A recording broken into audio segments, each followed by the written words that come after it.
Hey everybody, welcome to another episode of 21 Days of Fasting and Prayer.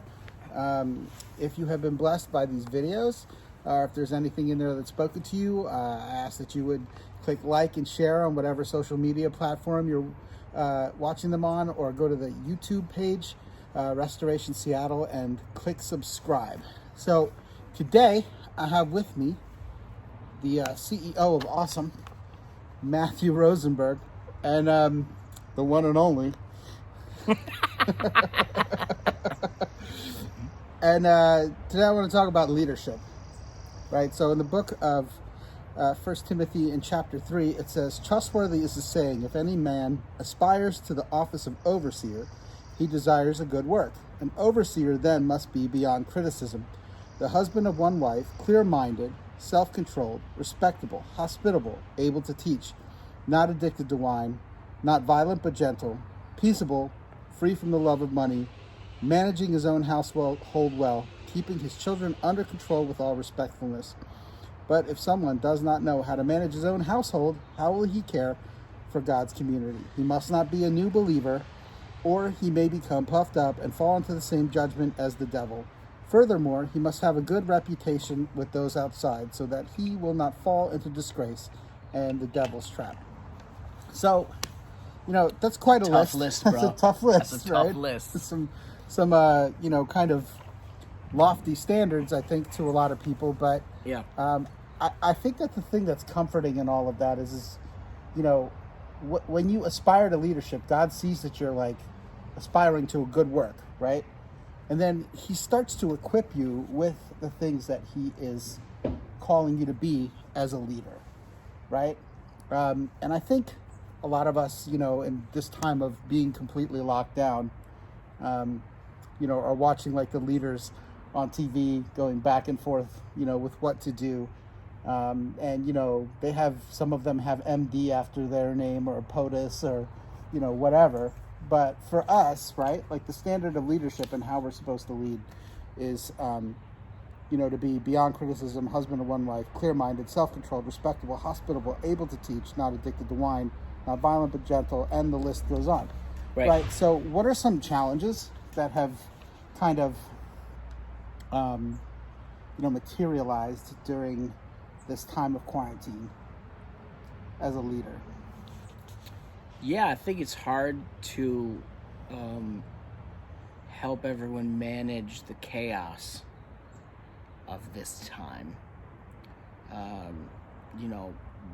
Most people are working from home for some part of the day, and working from home is virtually impossible when you have kids. And it's like, I'm trying to write a sermon and get stuff done, and a kid walks in and is like, "Look at this meme, it's so funny." Hey Dad, did you know that Tyreek Hill caught blah blah blah number of passes? Right. It's like random encyclopedias that our children are. Sure. God, give me smart children. And then smart children are like... Yeah, did you know in the American Revolution? Like, what the heck is happening right now? So, and I think because everybody's home, there's increase in all... I was talking to a pastor today that said in New York there was a report that divorce is up in New York. And I think it's because if you already have stuff happening, being stuck together, accentuates, magnifies all of the issues that people are experiencing. So trying to check in with people and try to have honest conversations about what people are actually experiencing and going through, and it is definitely challenging, because as leaders we're also going through the same things. I think we said in a video with my wife that I saw somebody say we're not all in the same boat, but we're all in the same water. Right. So there's individual things that are happening in our homes and our families, but there's this like overarching pandemic that's affecting everyone in ways that we just, I don't know that we could have anticipated, or I mean, just unique challenges the hard part is in this season. Okay, I feel like I have, a job, right? And there are things that I do in my job. And then all of a sudden what's been added is, and now I am a homeroom teacher. I am the principal. I am the tech support. I am the cook. I am the Hulk smash. Right, and the Hulk smash. Right. I'm the disciplinarian, which in my high school was the vice principal. You never wanted to mess with Mr. Mr. Alphonse. That's right. Right? But, having to do your work and do it well, right? Like the challenge is to do it well and to be caring and, reach out to people, right? Managing your own household well, keeping your children under control with all respectfulness.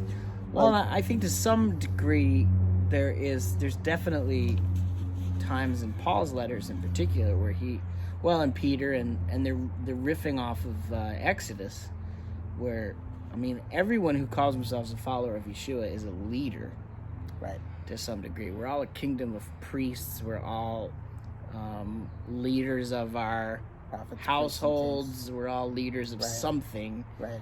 And we all have responsibility to lead people well and check our behavior and our sin and our and the things. I think Paul's point here to Timothy, who was a son in the faith for him, and leading some of the works that Paul started. It's not too far after that where Paul says, "Don't let people look down on your youth," right? Because people were